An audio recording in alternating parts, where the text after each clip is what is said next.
guitarist, Josh Rogers here. This tutorial is going to be covering Matteo Carcassi's Etude No. 10. If you want the tabs and the full score, please like and subscribe to my video. That'll keep you posted with everything. I post about 3 times a week with lessons that cover everything from technical aspects of classical guitar playing right through to note-by-note tutorials. The point of this Etude No. 10 is to really teach you how to do quick hammer-ons and pull-offs or legato techniques like this. You would have heard in the introductory piece that whole idea runs through from the beginning to the end. Throughout the entire piece is a set of double stops, so it's always like this, where you're picking 2 strings and you're doing a hammer-on and pull-off combination. And it's always on the first 2 strings. There's only a couple of times where it moves to the 1st string and the 3rd string. Let's play this. It begins with a D major chord, 1st finger 5th fret on the 1st string, 3rd finger 7th fret on the B string, and an open D. So we play all of those 3 strings together. Then we play 1 and 2 together, and we do a hammer-on pull-off from the 5th fret to the 7th fret on the 1st string like this.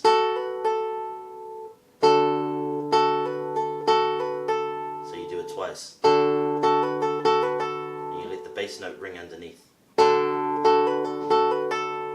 Then again.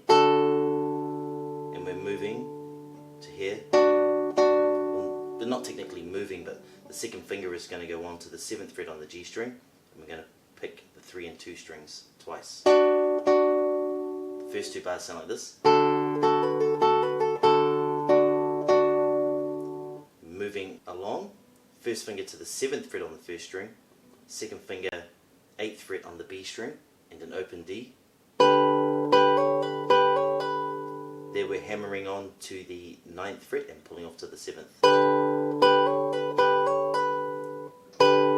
Then those 3 strings together again. The 3rd finger goes on to the 9th fret on the G string, and we play the 3 and 2 strings together twice. Up until that point it sounds like this. Then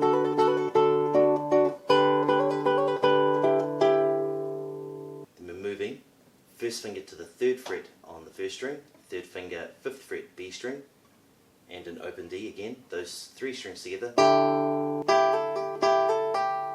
We're doing a hammer on from 3 to 5 and back to 3. Those 3 strings again, and the 4th finger is going on to the 6th fret of the G string. We play those 2 strings twice, 3 and 2, up until that point.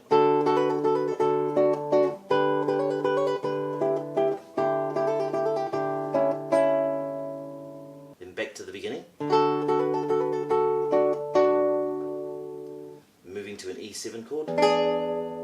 Here we have an open E in the bass, and 1st finger on the 3rd fret of the B string, 2nd finger on the 4th fret of the 1st string. Play those 3 strings together. I'm going to hammer on to the 5th fret and then back to the 4th, pulling off. Those 3 strings again together. That's 7th fret on the G and E strings together. Sounds like this.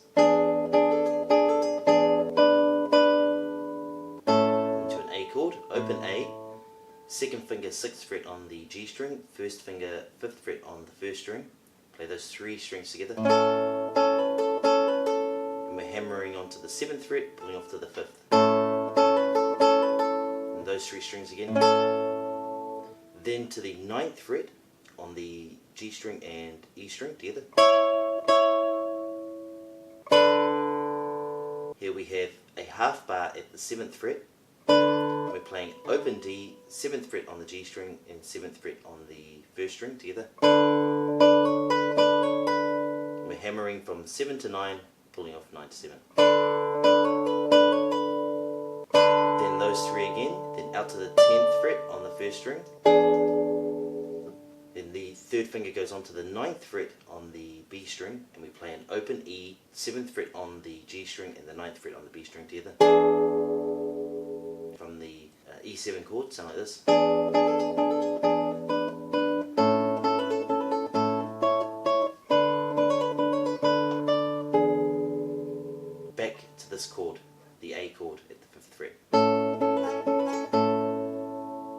you start from the E7th chord, there is a crescendo indication in the score.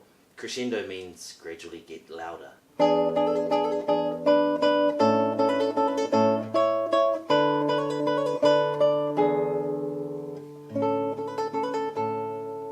Second part of the song, we're starting off with an A7th chord.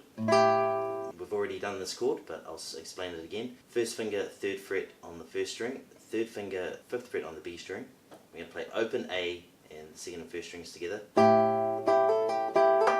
And we're hammering on 5th fret, 3rd fret.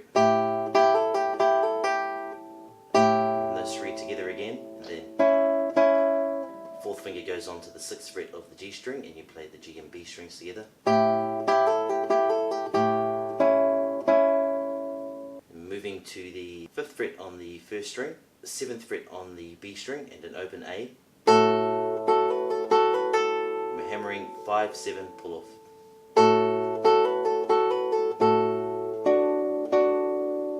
Then we're moving along. First finger 7th fret 1st string, 2nd finger 8th fret B string, and an open A. Hammering on to the 9th fret and pulling off to the 7th. Then those 3 strings together again. 3rd finger goes on to the 9th fret of the G string, and you play 3 and 2 strings together. From the beginning of the 2nd section, it sounds like this.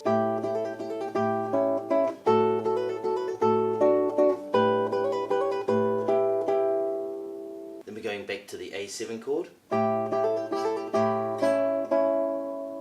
Then to a D major chord.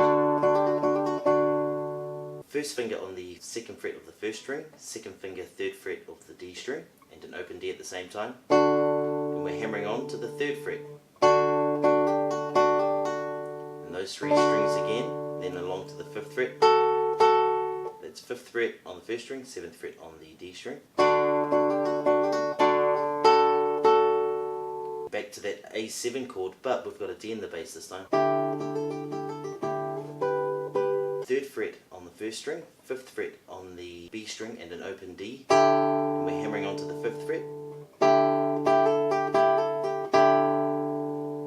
Then we're moving up to the 7th fret on the 1st string and 8th fret on the B string. Play those 2 strings twice. Then down to this chord here, 2nd finger, 2nd fret on the B string, and we're playing open D, the B string, and open E together, and hammering onto the 2nd fret. And those 3 strings together, first finger on the 3rd fret of the 1st string, 3rd finger, 5th fret on the B string. Up until that point, it sounds like this.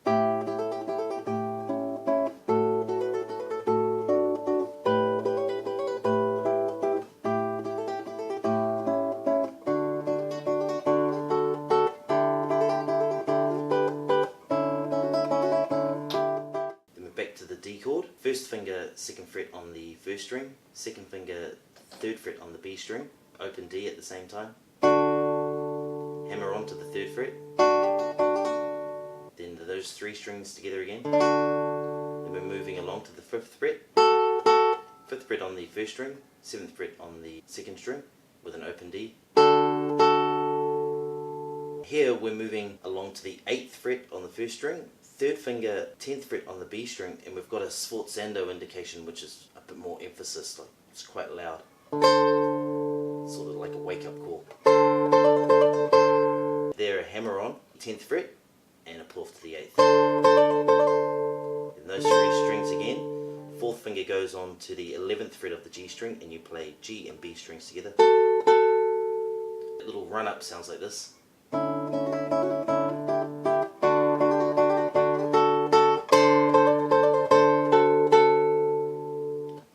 Up to the highest position in this particular etude.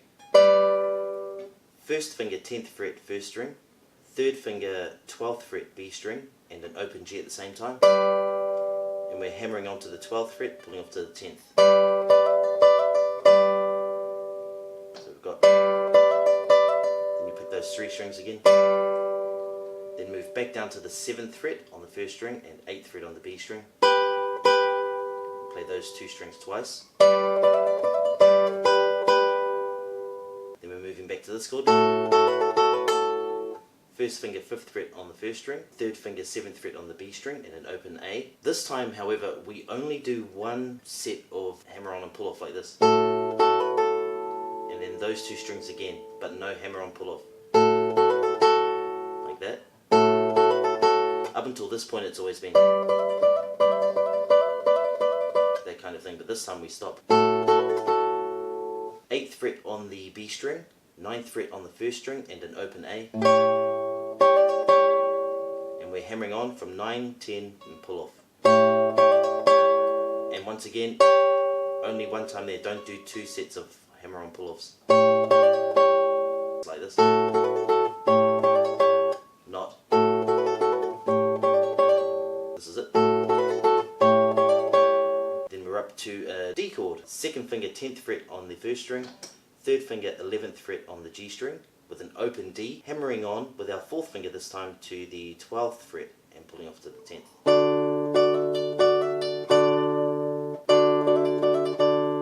If we go from here,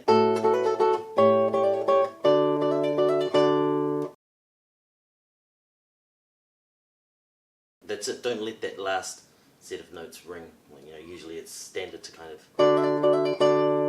but in this case the whole etude has been quite short and the notes are very clear and they don't last a long time, so it would make sense at the end to keep that idea going. Just like that. Because this is an etude, which means study, just in case you didn't know, it does give you the opportunity to do exactly that, and that's study your technique. What are you doing? How do you feel when you're playing this piece? One of the most important aspects is to make sure that your hammer-ons and pull-offs or your legatos are smooth all of the time. This kind of... The idea there is to sort of fill up your hammering and pulling off finger with energy and then release it immediately. Fill it up, release.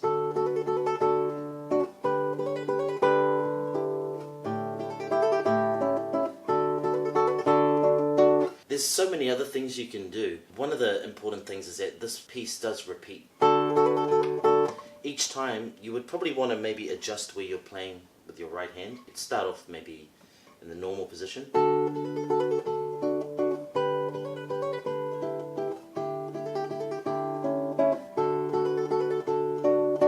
And then the second time when you're repeating, you might want to move something down here.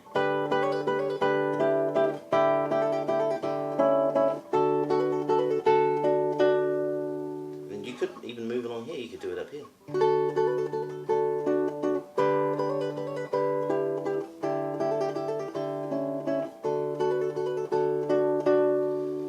Quite often in notation, you won't see this in tabs, but in notation you'll see it. The composer may actually stipulate where they want you to play. You know, sul tasto, which is around here, natural here, and ponticello. Usually if you're reading a score, you'll only see pont and then full stop.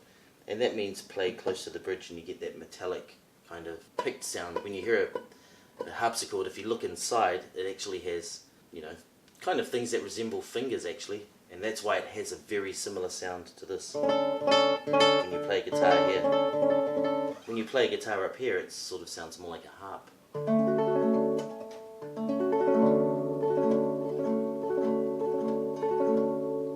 You can experiment with those and that can add a real attraction to your playing, even if you're playing some of the most simple pieces. You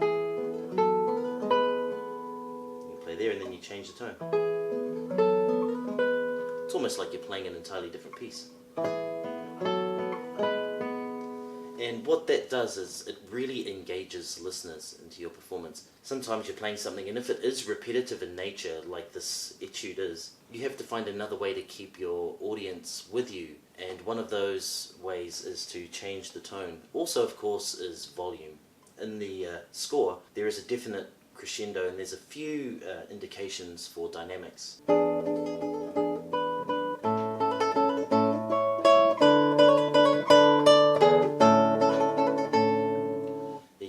Intensity building, and that creates a sense of excitement in your listeners.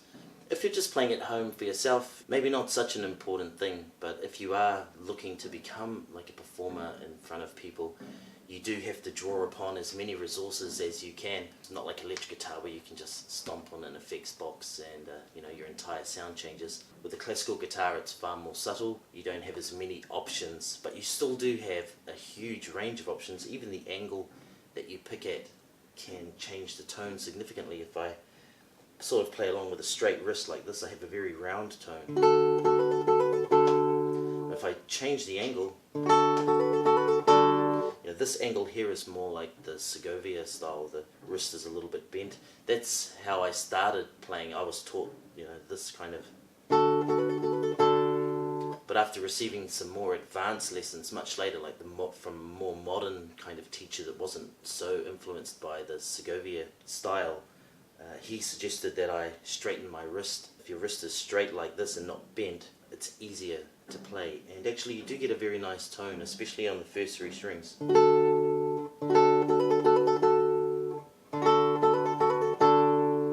I'm not knocking Segovia at all. He's absolutely amazing. A lot of people criticize him and say, oh, his playing wasn't that good. What a lot of people don't realize is that they were listening to a lot of recordings that he made when he was probably in his late 60s or 70s. He was well past his prime at that stage. But from all accounts, when he was young, that guy was on fire. You can certainly hear differences there. And tone is one of those things that's really up to you. It's subjective. Some people like and some people like that. Neither one is necessarily better than the other. They are just tools or palettes that you have at your disposal to create whatever kind of picture you like. The important thing is to know that those options are there. So getting back to the etude, you can experiment with all of these styles. You can play it here. You might have heard that I was doing some staccato. Staccato means short and detached. It's not actually in the score. In the score it's just... and the notes keep ringing, but sometimes you'll hear me doing this. Those last two notes you heard was short. I do that by putting my fingers straight back on, and it shapes the rhythm a little bit more. That's normal, and this is staccato. It depends, you can change that up as you feel.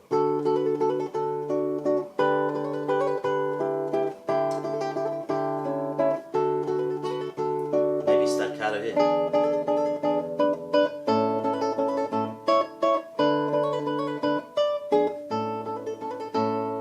It's up to you how you do it. I'm going to leave the lesson there. Remember, like and subscribe. Subscribing is really important because it's going to keep you up to date with all of the tutorials that I release. I do at least 3 a week, and I'll be doing it for a lot longer.